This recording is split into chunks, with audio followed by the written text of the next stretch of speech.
Hello everyone, আসসালামু আলাইকুম। সবাইকে আবার ওয়েলকাম করছি মাইসেলফ কুকিং এ। তো আজকে আমি তৈরি করেছি খুবই মজাদার একটি ডেজার্ট আইটেম। আমার ফ্যামিলিতে হরহামেশাই আমার হাজবেন্ড বাচ্চারা ঠান্ডা ঠান্ডা ডেজার্ট খেতে চায়। তখন আমি ঘরে থাকা সাবুদানা দিয়েই খুব মজাদার এই সাবুদানার ডেজার্ট আইটেমটা তৈরি করে থাকি। তো কিভাবে এটা তৈরি করলাম চলুন আপনাদেরকে দেখিয়ে দিই। এখানে আমি আধা কেজি বা 500 গ্রাম যেটা বলে সেই পরিমাণ দুধ নিয়েছি লিকুইড। তার সাথে এখানে সাবুদানা 1 মুঠ নিয়েছি আমি, যেটা আপনার আধা কাপ হতে পারে। সেটাকে সুন্দর করে ধুয়ে ভিজিয়ে রেখেছি। তো দুধের মধ্যে আমি একটু লবণ আর পরিমাণ মতো চিনি, কারণ চিনি আর লবণের স্বাদটা আপনাদের নিজ নিজ স্বাদের উপর ডিপেন্ড করে। আমি এগুলো মিক্স করে নিয়ে সুন্দর করে ভিজিয়ে রাখা সাবুদানাগুলো দুধের মধ্যে ঢেলে দিয়েছি। এগুলো মাঝারও আছে, আমি চুলোয় রেখে সুন্দর করে একটু উঠিয়ে বলকিয়ে নেব। এটা যখন ফুটে আসবে তখন দেখবেন অনেকটাই সাবুদানা ঘন হয়ে এসেছে, দেখতে পাচ্ছেন।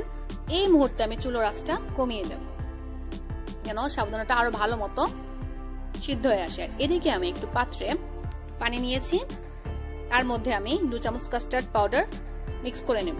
আপনার ঘরে যদি কাস্টার্ড পাউডার থাকে আপনি একটু নিতে পারেন। তাছাড়া এখানে আপনি কর্নফ্লাওয়ারও ইউজ করতে পারেন।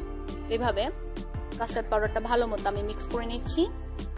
এখন আমি এই সাবুদানাটা একদমই হয়ে এসেছে, তার সাথে আমি কাস্টার্ড পাউডারের যে লিকুইড মিশ্রণটা সেটা আমি মিশিয়ে দিচ্ছি। এর ফলে কি হবে, আপনার সাবুদানার যে ঘনত্বটা আরো ঘন হয়ে আসবে এবং খেতে একদমই ইয়াম্মি লাগবে। এভাবে অনবরত আমি নাড়তে থাকবো। যখন একদমই ভালো মতো মিক্স হয়ে যাবে সেই মুহূর্তে আমি চুলোটা বন্ধ করে দেব।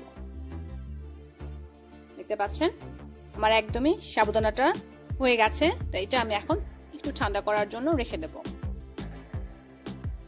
তো এরকম একটি পাত্র আমি নিয়ে নিয়েছি, তার মধ্যে আমি সাবুদানাটা ঢেলে দিচ্ছি।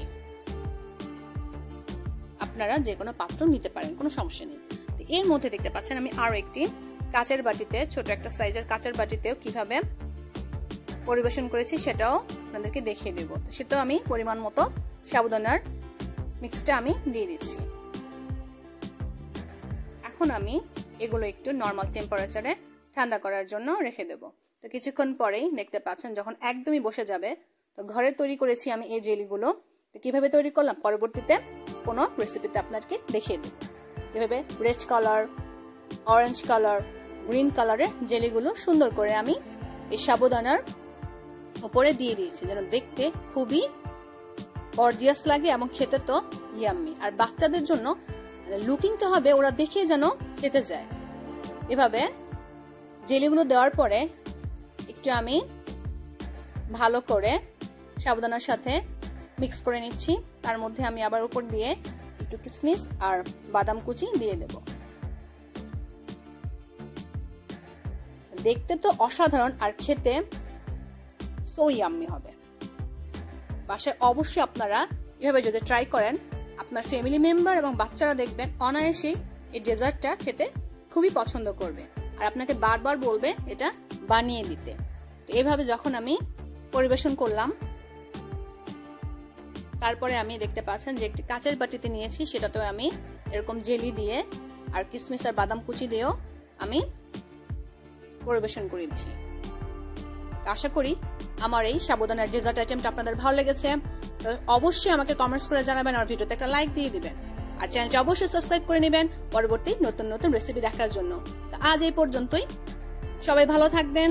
নতুন আরো কোনো রেসিপি নিয়ে হাজির হয়ে যাব। আল্লাহ হাফেজ।